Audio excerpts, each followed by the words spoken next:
छात्रों, आज हम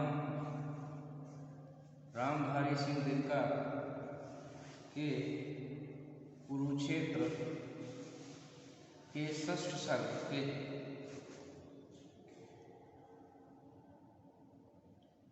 प्रस्तुत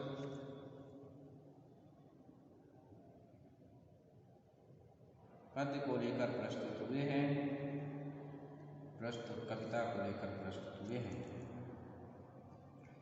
इससे पूर्व कवि ने इसमें बताया था कि किस प्रकार से वैज्ञानिक अनुसंधानों के बल पर, तकनीकी और विज्ञान के बल पर मनुष्य ने प्रकृति पर भी विजय प्राप्त कर ली है। परंतु यह भी दुख व्यक्त किया कवि ने कि जैसे जैसे बुद्धि का स्तर मनुष्य का बढ़ता गया, वैसे वैसे उसका हृदय संकीर्ण होता चला गया। तो यह दुख भी उसकी कविताओं में देखा जा सकता है। आज ये कविता प्रस्तुत है, जिसके विषय में हम जानेंगे कि सुन रहा आकाश चढ़ ग्रह तारकों का नाम।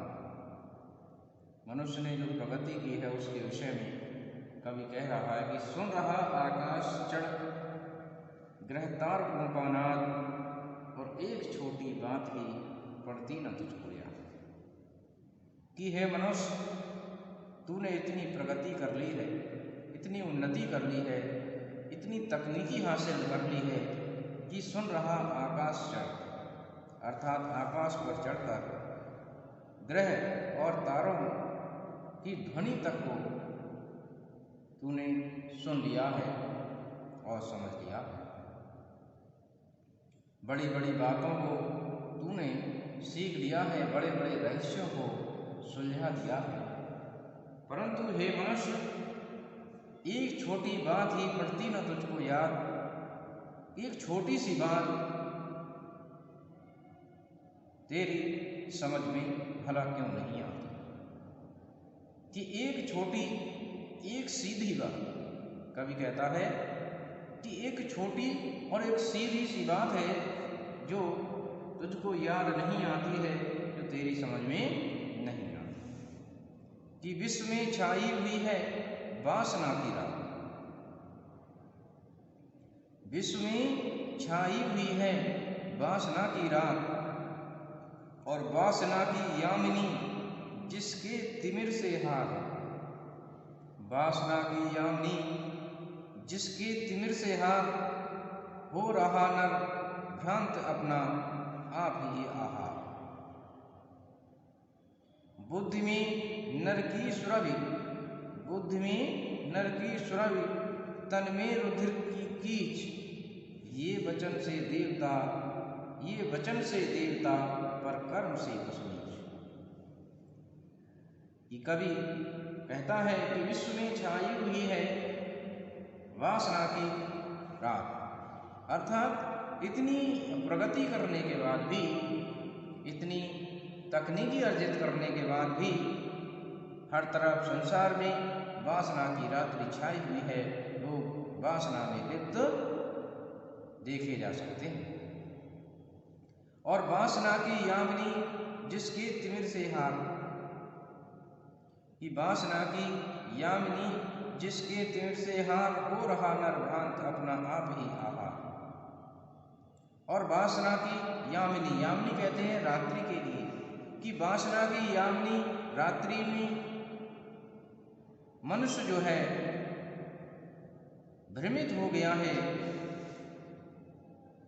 और उसका जो अंधकार है, तिमिर कहते हैं अंधकार को, उसके अंधकार को मनुष्य नहीं जीत पाया है। इतनी प्रगति कर ली है, तकनीकी अर्जित कर ली है, फिर भी वासना की रात्रि में वह स्वयं को असहाय महसूस करता।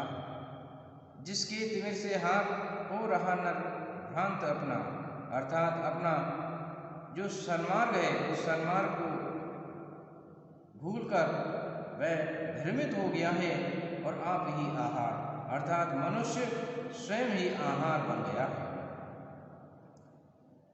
और बुद्धि में नर की सुरग तन में रुधिर की गीच। बुद्धि में मनुष्य की सुरभि कहते सुगंधी दिखाई दे रही और तन में रुधिर की कीच, शरीर में रुधिर की कीच है, अर्थात पवित्र रुधिर भी दिखाई नहीं दे रहा। और क्योंकि उसकी करनी और कथनी में बड़ा अंतर है। यह वचन से देवता पर कर्म से पशु बीज, क्योंकि वचन से बातों से वह स्वयं को देवता जैसा दिखाने की कोशिश कर रहा है कि वह देवता है और भला इंसान है, पर कर्म से पशु नीच, परंतु उसके जो कर्म हैं वे कर्म अच्छे नहीं हैं, बिल्कुल एकदम पशुओं की भांति हैं, जैसे नीच पशु होते हैं उस प्रकार से उसके कर्म दिखाई दे रहे हैं। तो यह दुख कवि व्यक्त करता है। यह मनुष्य जिसका गगन में जा रहा है यान, ये मनुष्य जिसका गगन में जा रहा है यान, और कांपते जिसके कर्मों को देखकर परमाणु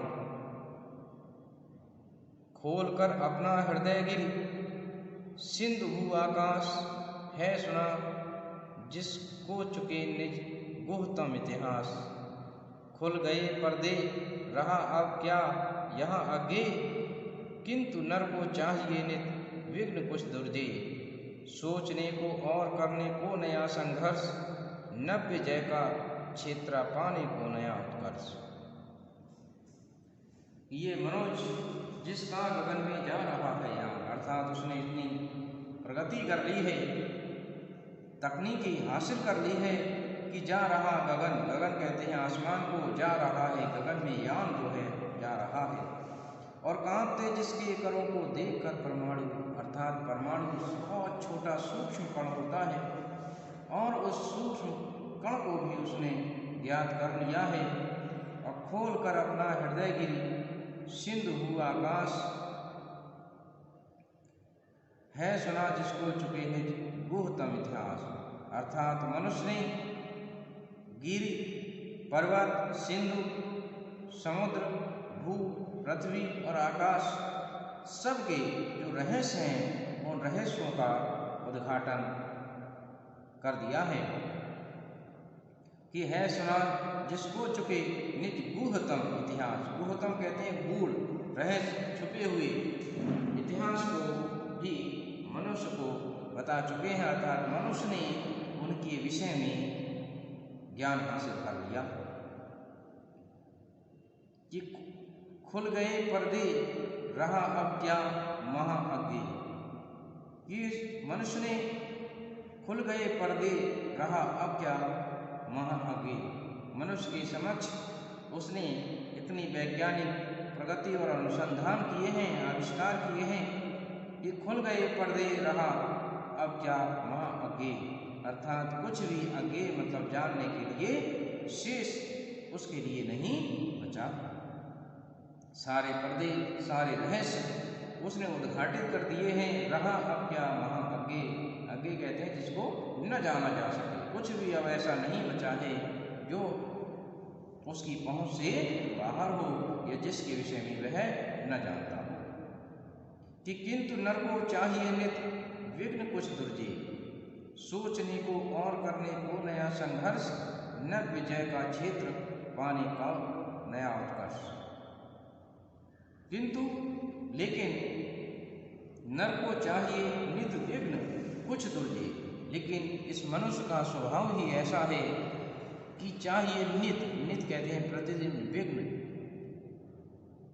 विघ्न कहते हैं बाधाओं के लिए, कुछ ऐसी दुर्जे जिनको जीतना बहुत कठिन हो, ऐसी चुनौतियों का सामना करना मनुष्य का स्वभाव है।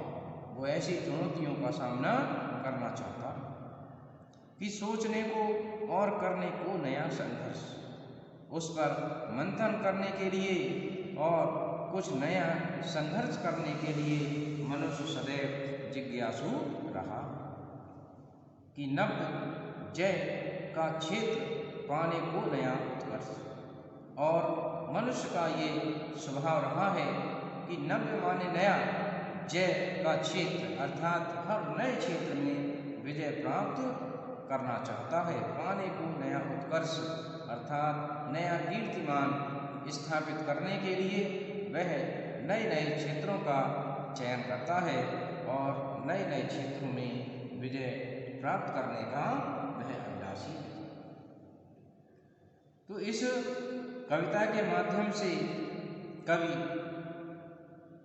यह बताने का प्रयास करता है कि मनुष्य ने किस प्रकार से वैज्ञानिक अनुसंधान, तकनीकी और प्रगति कर ली है कि विश्व में हर तरफ उसका डंका बज रहा है। हर तरफ उसने विभिन्न प्रकार के रहस्यों को सुलझा लिया है जो कि अनसुलझे रहस्य माने जाते रहे। परंतु एक बात पर भी कवि विशेष जोर देता है कि विश्व में छाई हुई है वासना की राह, कि वासना में लोग लिप्त हैं और वासना की यामिनी जिसके तिमिर से हार हो रहा भ्रांत अपना आप ही आहार। अर्थात उसने वासना कहते हैं काम इच्छाओं के लिए और ऐसी इच्छाएं जो मनुष्य को एक गलत रास्ते की ओर ले जाती हैं, उसमें लगा हुआ है। उसके अंधकार से वह हारा हुआ है और स्वयं ही दिग्भ्रमित होकर आहार बन जाता है अर्थात स्वयं का नुकसान करता है। तो इसमें कवि दो बातों पर विशेष जोर देता है कि एक तो उसने जो प्रगति की है, उन्नति की है उसके विषय में, और दूसरी तरफ की वासना की रात से मनुष्य आज भी हारा हुआ है। दो बातों पर विशेष रूप से बल दिया है। तो मैं समझता हूँ छात्रों कि आपने इस कविता को अवश्य समझा होगा। धन्यवाद।